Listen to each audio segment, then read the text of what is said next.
ನಮಸ್ಕಾರ ರೈತ ಮಿತ್ರರಿಗೆ. ಇವತ್ತು ನಾವು ಯಲ್ಲಾಪುರ ತಾಲೂಕು ಹುಟ್ಟುಕೊನೆ ಗ್ರಾಮದ ಹೂಗಿನ ಮನೆ ಹೇಳುವಂಥ ಒಂದು ಜಾಗದಲ್ಲಿದ್ದೆವು. ಇಲ್ಲಿ ಏನು ಅಂತ ಕೇಳಿದ್ರೆ ಇವರು ಗಂಗಾಧರ ದಾಮೋದರ್ ಭಾಗವತರು ಅಂಥೇಳಿ. ಇವರು ಒಂದು 2 ವರ್ಷಗಳ ಹಿಂದೆ ಏನು ಹಳದಿ ಎಲೆ ಚುಕ್ಕೆ ರೋಗ ಬಂದಿತ್ತು. ಅದು ಪ್ರಾರಂಭದಲ್ಲಿಯೇ ಯಾವುದೇ ಒಂದು ರಾಸಾಯನಿಕವನ್ನೆಲ್ಲ ಸ್ಪ್ರೇ ಮಾಡದೆ ಕೇವಲ ಬುಡಕ್ಕೆಯ ಔಷಧೋಪಚಾರವನ್ನು 2 ಬಾರಿ ಮಾಡಿ ಇವತ್ತು ತೋಟ ಅತ್ಯುತ್ತಮವಾದಂಥ ರೀತಿಯಲ್ಲಿ ಹಸಿರುಗಟ್ಕೊಂಡಿದ್ದು ತುಂಬ ಚೆನ್ನಾಗಿದ್ದು. ಹಾಗಾಗಿ ಅವರ ಒಂದು ಅಭಿಪ್ರಾಯವನ್ನು ಇದರ ಬಗ್ಗೆ ಕೇಳ್ಕೊಳ್ಳುವಂಥ ಒಂದು ಮುಂದಣೆ ನೀಡುತ್ತೆ. ನಮಸ್ಕಾರ, ತಮ್ಮ ಹೆಸರು? ದಾಮೋದರ ನಾರಾಯಣ ಭಾಗವತ್, ಹೂವಿನ ಮನೆ. ಈಗ ನೀವು ಇಲ್ಲಿ 2 ವರ್ಷಗಳ ಹಿಂದೆ ಹಳದಿ ಎಲೆ ಚುಕ್ಕೆ ರೋಗಕ್ಕೆ ಔಷಧೋಪಚಾರವನ್ನು ಮಾಡಿದ್ರಿ. ಯಾವುದು ಸ್ಪ್ರೇ ಅಂತೂ ಮಾಡಿದ ಲಕ್ಷಣ ಅಂತೂ ಇಲ್ಲ. ಬುಡಕ್ಕೆ ಔಷಧೋಪಚಾರವನ್ನು ಮಾಡಿ ಎಷ್ಟು ಬಾರಿ ಮಾಡಿದ್ದೆವು? ಬುಡಕ್ಕೆ ಔಷಧೋಪಚಾರವನ್ನು 2 ಬಾರಿ ಮಾಡಿದ್ವಿ.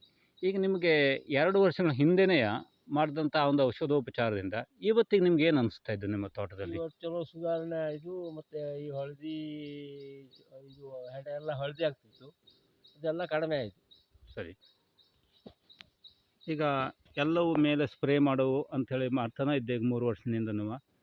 ಅಂಥ ಒಂದು ಸ್ಪ್ರೇ ಎಲ್ಲ ಮಾಡ್ತಾ ಇರುವಂಥ ರೈತರಿಗೆ ನಿಮ್ಮ ಒಂದು ಕಿವಿ ಮಾತು ಎಂಥದ್ದು ಈ ಒಂದು ವಿಷಯದಲ್ಲಿ, ನಿಮ್ಮ ಅನುಭವದಂತೆ? ಸ್ಪ್ರೇ ಮಾಡೋದಕ್ಕಿಂತ ನಾವು ಬುಡದಲ್ಲೇ ಹಾಕೋ ಈ ಗೊಬ್ಬರದ ಇದೆ ಚಲೋ ಹೊಳಿ ನನ್ನ ಅನಿಸಿಕೆ.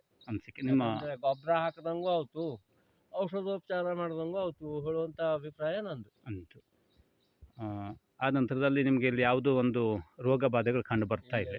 ತೋಟ ನೋಡಿದ್ರೆ ಗೊತ್ತಾಗ್ತದೆ ಬಿಡಿ, ಎಲ್ಲ ಹಸುಗಟ್ಟಿಗೆ ತುಂಬ ಚೆನ್ನಾಗಿದ್ದು. ಇದು ದಾಮೋದರ ನಾರಾಯಣ ಭಾಗವತ್ ಅವರ ಒಂದು ಅಭಿಪ್ರಾಯ ಮಿತ್ರರೇ. ಇವತ್ತಿನ ದಿವಸ ಎಲ್ಲವೂ ಹೇಳ್ತಾವೆ ಸ್ಪ್ರೇ ಮಾಡುವು ಅಂಥೇಳಿ.